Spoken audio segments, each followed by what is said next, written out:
అదే RTV app వార్తల్ని క్షణాల్లో చదివే అవకాశం ఉంటుంది. ఒక న్యూస్ పేపర్, ఒక టెలివిజన్ ఛానల్ మీ చేతుల్లో ఎప్పుడూ ఉంటాయి. ఈరోజు వన్ నేషన్ వన్ ఎలక్షన్ జెమ్లీ బిల్ గురించి ఏదైతే చర్చ జరుగుతుందో ఈ జెమ్లీ బిల్ గురించి ఈరోజు కాంగ్రెస్ పార్టీ సభ్యులందరం కూడా ఈ జెమ్లీ బిల్ని వ్యతిరేకించదలుచుకున్నాం. ఎందుకంటే జెమ్లీ బిల్ అనేది పొలిటికలైజ్డ్ బిల్ మీద మేము వ్యతిరేకిస్తలేము.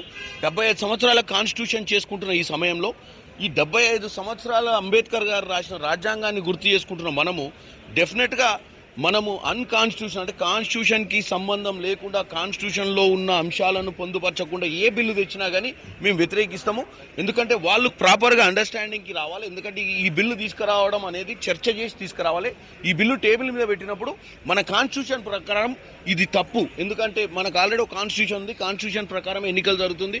కాన్స్టిట్యూషన్ ప్రకారమే భారతదేశంలో మనం ఎన్నికలు కలబోతున్నాం. అటువంటి పరిస్థితిని మార్చాలంటే కాన్స్టిట్యూషన్ని కొద్దిగా మార్చిన విధంగా మేము ఆలోచిస్తున్నాం. అందుకే దీన్ని వ్యతిరేకించే పరిస్థితి. పార్లమెంట్ సభ్యులందరం కూడా బంగ్లాదేశ్లో మైనార్టీలకు మద్దతుగా ఈ యొక్క బ్యాగ్ను తీసుకోవడం జరుగుతుంది. మైనార్టీలకు సంబంధించి అత్యంత పెద్ద ప్రజాస్వామ్య దేశమైనటువంటి భారతదేశము అటు పాలస్తీన్ అయినా ఇజ్రాయెల్ అయినా ఇంకే ప్రపంచంలో ఎక్కడ ఎటువంటి సామాన్యులకు కానీ ఏ కులానికి మతానికి కానీ అన్యాయం జరిగినప్పుడు మాట్లాడాల్సిన అవసరం ఉంది.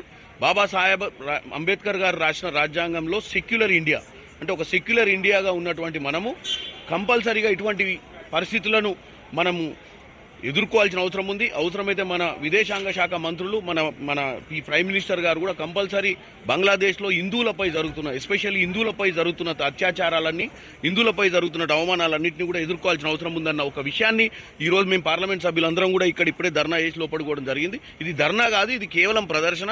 మేము పార్లమెంట్ని ఎట్టి పరిస్థితుల్లో సజావుగా జరిపించాలని పార్లమెంట్లో ప్రజా సమస్యలు ఎత్తాలన్న ఉద్దేశంతో ఇటువంటి కార్యక్రమాలు చేపడుతున్నాం. మరిన్ని వీడియోస్ కోసం ఛానల్ ని సబ్స్క్రైబ్ చేయండి. లేటెస్ట్ అప్డేట్స్ కోసం వాట్సాప్ ఛానల్ ని ఫాలో అవ్వండి. ఆ లింక్ డిస్క్రిప్షన్ లో ఉంది.